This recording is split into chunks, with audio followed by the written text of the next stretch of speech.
Okay ਹੁਣ ਆਪਾਂ ਜਿਹੜੀ ਗ੍ਰਾਮਰ ਕਰਨੀ ਆ ਆਪਾਂ ਗ੍ਰਾਮਰ ਕਿਹੜੇ ਪੁਆਇੰਟ ਆਫ ਵਿਊ ਨਾਲ ਕਰਨੀ ਆ ਆਇਲਸ ਪੁਆਇੰਟ ਆਫ ਵਿਊ ਨਾਲ ਠੀਕ ਆ ਬੇਸਿਕਲੀ ਸਭ ਤੋਂ ਪਹਿਲਾਂ ਜਿਹੜੀਆਂ ਸਭ ਤੋਂ ਇੰਪੋਰਟੈਂਟ ਟੈਂਸ ਆ ਆਪਾਂ ਟੈਂਸਿਸ ਤੋਂ ਹੀ ਸ਼ੁਰੂ ਕਰਦੇ ਹਾਂ ਟੈਂਸਿਸ ਦੇ ਸਭ ਤੋਂ ਇੰਪੋਰਟੈਂਟ ਟੈਂਸ ਹੁੰਦਾ ਹੈ present indefinite present indefinite tense ਦੇ ਵਿੱਚ ਕੀ ਹੁੰਦਾ ਹੈ ਬੇਸਿਕਲੀ ਇਹਨੂੰ ਵੀ ਸ਼ੁਰੂ ਕਰਨ ਤੋਂ ਪਹਿਲਾਂ ਆਪਾਂ ਨੂੰ ਇਹ ਪਤਾ ਹੋਣਾ ਚਾਹੀਦਾ ਕਿ ਸਿੰਗੂਲਰ ਕੀ ਚੀਜ਼ ਹੁੰਦੀ ਆ ਤੇ ਪਲੂਰਲ ਕੀ ਚੀਜ਼ ਹੁੰਦੀ ਆ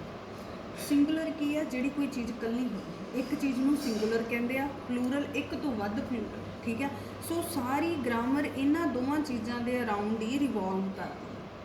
ਮਤਲਬ ਇਹਨਾਂ ਦੋਵਾਂ ਤੇ ਬੇਸ ਹੀ ਆਪਾਂ ਇਹ ਨੋਟ ਕਰਨਾ ਹੈ ਵੀ ਕਿਹੜਾ ਸਿੰਗੂਲਰ ਆ ਤੇ ਕਿਹੜਾ ਹੈਲਪਿੰਗ ਵਰਬ ਲੱਗੂਗਾ ਪਲੂਰਲ ਆ ਤੇ ਕਿਹੜਾ ਹੈਲਪਿੰਗ ਵਰਬ ਲੱਗੂਗਾ so these are the two main important things ਠੀਕ ਹੈ ਹੁਣ ਇਹਦੇ ਵਿੱਚ ਕੀ ਆ ਕਿ ਜੇ ਪ੍ਰੈਜ਼ੈਂਟ ਇਨਡੈਫੀਨਿਟ ਜਾਂ ਇਹਨੂੰ ਆਪਾਂ ਪ੍ਰੈਜ਼ੈਂਟ ਸਿੰਪਲ ਕਹਿ ਦਿੰਦੇ ਆ ਜੇ ਸਿੰਗੂਲਰ ਹੋਵੇ ਤੇ ਉਹਦੀ ਜਿਹੜੀ ਵਰਬ ਆ ਵਰਬ ਦੇ ਨਾਲ ਐਸ ਜਾਂ ਈਐਸ ਲੱਗੂਗਾ ਹੀ ਲੱਗੂਗਾ for example government government dash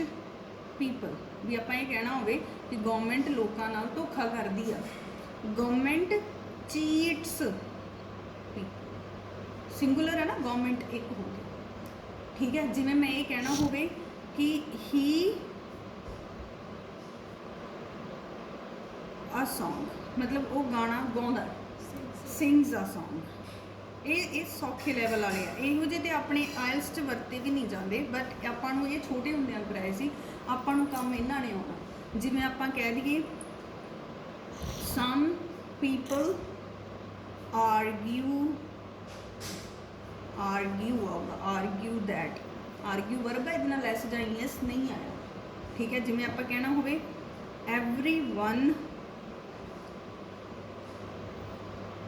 everyone speaks truth ਹਰ ਕੋਈ ਬੰਦਾ ਸੱਚ ਠੀਕ ਹੈ everyone ਨਾਲੇ ਬਹੁਤ ਸਾਰੇ ਸੈਂਟੈਂਸ ਹੁੰਦੇ ਸੋ ਇਹ ਸਾਰੀਆਂ ਚੀਜ਼ਾਂ ਤੁਹਾਨੂੰ ਪਤਾ ਹੋਵੇ ਕਿ ਆਹ ਕੀ ਹੈ ਸਿੰਗੂਲਰ ਤੇ ਪਲੂਰਲ ਦਾ ਰੂਲ ਪਤਾ ਹੋਵੇ ਸਿੰਗੂਲਰ ਨਾਲ ਐਸ ਜਾਂ ਈਐਸ ਆਉਣੇ ਆ ਪਲੂਰਲ ਦੇ ਨਾਲ ਸਿਰਫ ਵਰਬ ਆਉਣੀ ਆ ਫਸਟ ਫਾਰਮ ਆਉਣੀ ਹੋਰ ਕੁਛ ਨਹੀਂ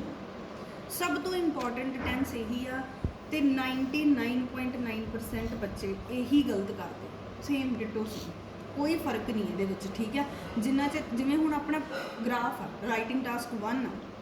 ਰਾਈਟਿੰਗ ਟਾਸਕ 1 ਦਾ ਸ਼ੁਰੂ ਹੀ ਐ ਹੁੰਦਾ ਕਈ ਵਾਰੀ ਦੋ ਗ੍ਰਾਫ ਹੁੰਦੇ ਕਈ ਵਾਰੀ ਇੱਕ ਗ੍ਰਾਫ ਹੁੰਦਾ ਠੀਕ ਹੈ ਮਤਲਬ ਪਾਈ ਚਾਰਟ ਦੋ ਪਾਏ ਹੁੰਦੇ ਕਈ ਵਾਰੀ ਇੱਕ ਬਾਰ ਗ੍ਰਾਫ ਪਾਇਆ ਹੁੰਦਾ ਜਦੋਂ ਇੱਕ ਹੋਊਗਾ ਜੇ ਆਪਾਂ ਇਹ ਲਿਖਣਾ ਦਾ ਬਾਰ ਗ੍ਰਾਫ ਇਲਸਟ੍ਰੇਟਸ ਐਸ ਆਉਣਾ ਹੀ ਆਉਣਾ ਇੱਥੇ ਜਵਾਬ ਕਈ ਵਾਰੀ ਆਉਂਦਾ ਹੀ ਨਹੀਂ ਹੈ ਕਈ ਵਾਰੀ ਹੁੰਦਾ ਪਲੂਰਲ ਆ that the given pie charts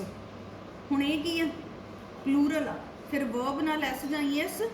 ਨਹੀਂ ਆਉਣਾ ਇਹ ਇਕੱਲਾ ਐ ਆਊਗਾ ਪਰ ਉਹ ਇੱਥੇ ਵੀ ਐਸ ਪਾ ਦਿੰਦੇ ਕਿਉਂਕਿ ਉਹਨਾਂ ਨੂੰ ਐਂ ਤੇ ਬੇਸਿਕਸ ਤੇ ਪਤਾ ਨਹੀਂ ਹੁੰਦੇ ਇਹ ਚੀਜ਼ਾਂ ਦਾ ਧਿਆਨ ਰੱਖਣਾ ਸਿਮਿਲਰਲੀ ਜਦੋਂ ਆਪਾਂ ਰਾਈਟਿੰਗ ਟਾਸਕ 2 ਕਰਨਾ ਜਦੋਂ ਵੀ ਕਦੇ ਪੀਪਲ ਵਰਡ ਯੂਜ਼ ਕੀਤਾ ਜਾਂ ਕੁਝ ਵੀ ਹੋਰ ਇਟ ਯੂਜ਼ ਕੀਤਾ ਠੀਕ ਹੈ ਫਿਰ ਇਟ ਕੀਤਾ ਤੇ ਉਹਦੇ ਜਿਹਦੇ ਜੋ ਵੀ ਉਹਦੇ ਨਾਲ ਵਰਬ ਆਊਗੀ ਉਹਦੇ ਨਾਲ ਐਸ ਜਾਂ ਈਐਸ ਆਊਗਾ ਹੀ ਆਊਗਾ ਹੀ ਸ਼ੀ ਇਟ ਤੇ ਹੀ ਸ਼ੀ ਬਹੁਤ ਘੱਟ ਯੂਜ਼ ਹੁੰਦਾ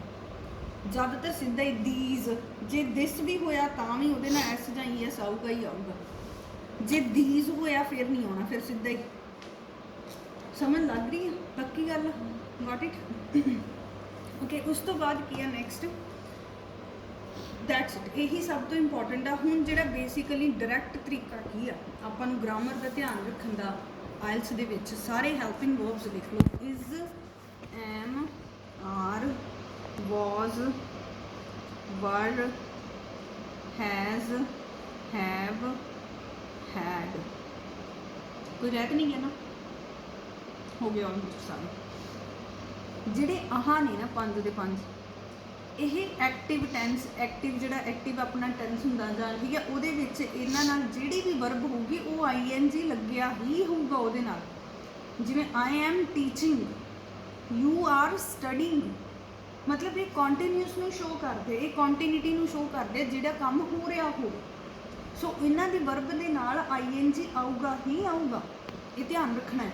ਠੀਕ ਹੈ ਜਦੋਂ ਬਟ ਇਹ ਪੈਸਿਵ ਚ ਹੋਣ, ਮਤਲਬ ਆਪਾਂ ਜਿਹੜੇ ਪੈਸਿਵ ਵੌਇਸ ਜਾਂ ਪੈਸਿਵ ਟੈਂਸਸ ਬਣਾਉਂਦੇ ਆ ਉਦੋਂ ਇਹ ਆਈਐਨਜੀ ਨਹੀਂ ਆਉਂਦਾ, ਉਦੋਂ ਵਰਬ ਦੀ ਥਰਡ ਫਾਰਮ ਯੂਜ਼ ਹੁੰਦੀ ਹੈ। ਮਤਲਬ ਪੈਸਿਵ ਦੇ ਵਿੱਚ ਇਹਨਾਂ ਦੇ ਵਿੱਚ ਵਰਬ ਦੀ ਥਰਡ ਫਾਰਮ ਯੂਜ਼ ਹੁੰਦੀ ਆ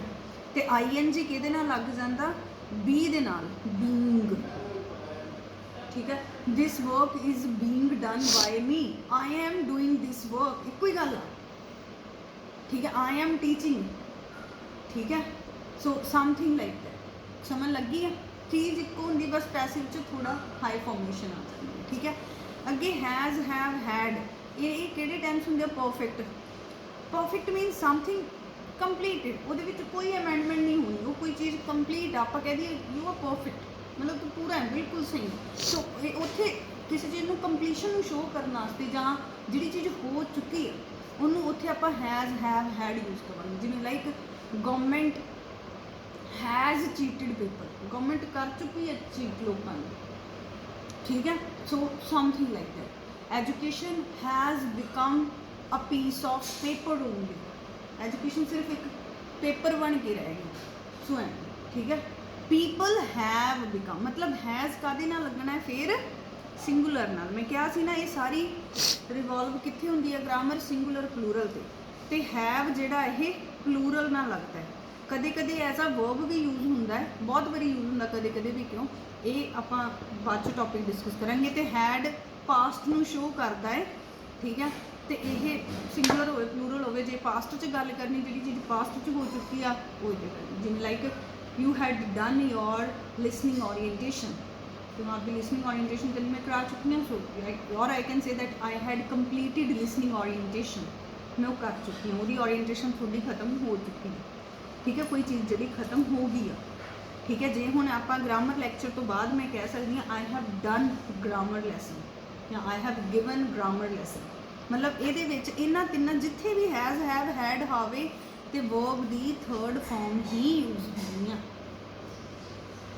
ठीक है, ये मतलब ये सॉर्ट ऑफ क्रैमिंग आ, बट ये कि जे तुसीं ये कर लो, जो तुसीं प्रूफ रीड करोगे थोड़ा डेफिनेटली